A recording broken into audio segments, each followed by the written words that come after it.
Salam alaikum, bienvenue à toi pour cette nouvelle vidéo. Pour cette deuxième journée d'atelier, on va aborder le sujet de l'organisation pendant le mois de Ramadan et voir encore une fois quelques pistes d'action pour bien s'organiser pendant ce mois et se dégager ainsi du temps pour nos adorations.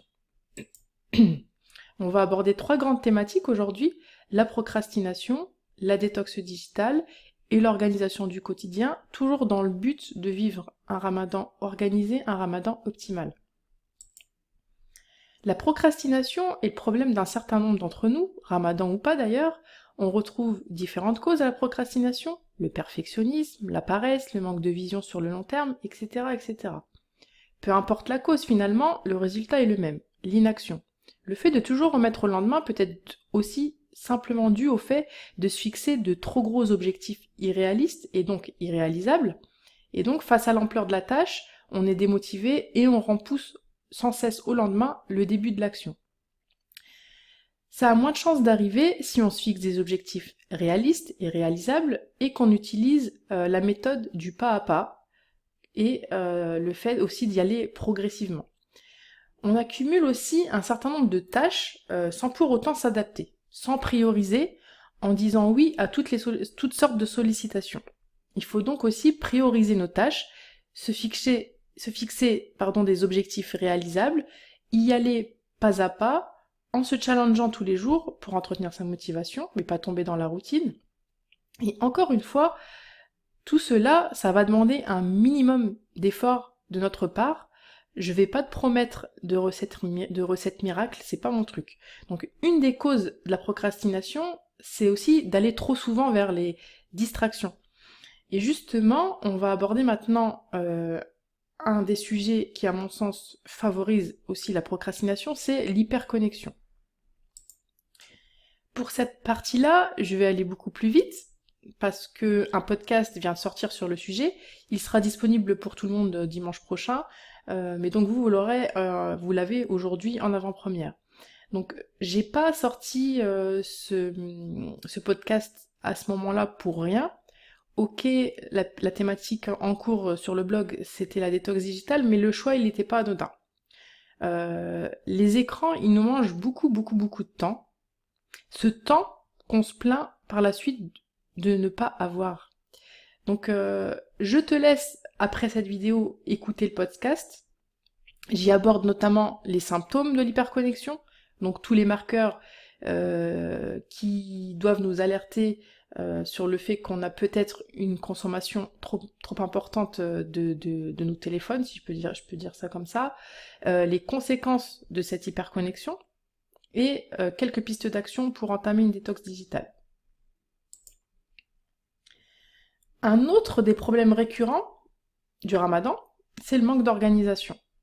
L'organisation, c'est pas inné, bon, sauf pour Brie Van de Camp, mais heureusement ça s'apprend. Donc on passe souvent trop de temps en cuisine, des heures et des heures, trop de temps à faire le ménage, à faire les courses, etc., etc. Bref, en fait, on passe beaucoup de temps à en perdre.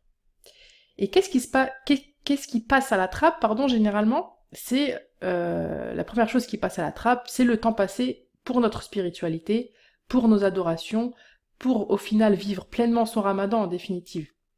Donc, pour éviter ce scénario, je pense qu'il est plus que nécessaire d'optimiser son temps, que ça soit en cuisine, pour le ménage ou pour les courses, pour pas y passer des heures. Par exemple, en cuisine, pour pas y passer des heures, faire le choix de plats simples, ou encore en testant des méthodes comme le batch cooking pour gagner du temps. C'est pareil pour le ménage. Il faut s'organiser pour que les tâches ménagères nous prennent pas toute la journée. Il faut tout optimiser pour garder son temps précieux et le garder vraiment pour les choses essentielles et pas passer à côté de son Ramadan. Pour les courses, par exemple, faire des menus et une liste des courses, y s'y tenir, ça empêchera des heures et des heures à tourner dans les rayons et un gain de temps par la même occasion. On doit vraiment se rééduquer de ce côté-là et à faire vraiment passer en premier le plus important, c'est-à-dire notre foi, nos adorations, et mettre au second plan tout ce qui est préparation culinaire ou autre.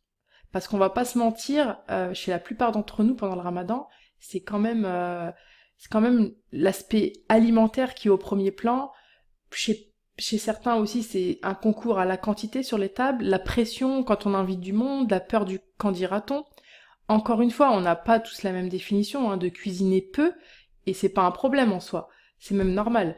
L'essentiel, pour savoir si c'est la juste quantité ou pas, c'est qu'il n'y ait pas de gaspillage. D'ailleurs, c'est un autre sujet qu'on va aborder en fin de semaine, Inch'Allah. Donc pour finir, c'est la minute placement de produit. Je rigole, hein. Je vais te montrer dans la prochaine diapo ce que j'aborde dans le livre Guide du Ramadan optimal en ce qui concerne l'organisation. Si tu souhaites approfondir le sujet, donc tu peux te procurer mon e-book Guide pour un Ramadan optimal. Je te mets dans la diapo d'après, donc les détails. Je te montre ça tout de suite. Voilà. Donc voilà le sommaire de la partie organisation du livre. Donc guide pour un Ramadan organisé. Il y aura une partie consacrée à la procrastination. Et là vraiment, il s'agit de t'accompagner par la main, entre guillemets, donc pas à pas, pour te donner les clés pour vaincre ta procrastination, étape par étape.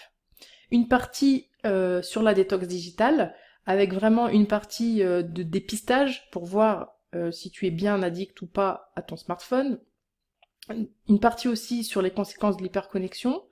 Du coup une partie se déconnecter pendant le ramadan et réussir sa déconnexion avec comme bonus, comme tu peux le voir à droite, un tracker détox digital. En fait, c'est une proposition de détox digital toute faite, avec un tracker tout fait qu'il suffira juste de cocher, pardon.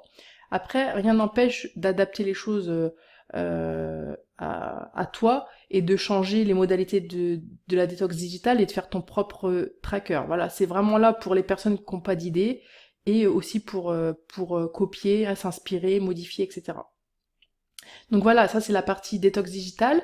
Et enfin, il y a une partie organisation du quotidien, avec une partie pour les repas, une partie de conseils d'organisation pour les repas, notamment du batch cooking, et une partie sur les tâches ménagères. Et là, vraiment, j'ai essayé de donner le maximum de conseils, mais aussi des exemples de routines, semaine par semaine, jour par jour, pour savoir quelles tâches faire, etc., pour vraiment optimiser le temps à faire le ménage et gagner du temps par la suite pour ce qui est vraiment le plus important pendant le ramadan, c'est-à-dire se consacrer à notre relation à Dieu et aux autres.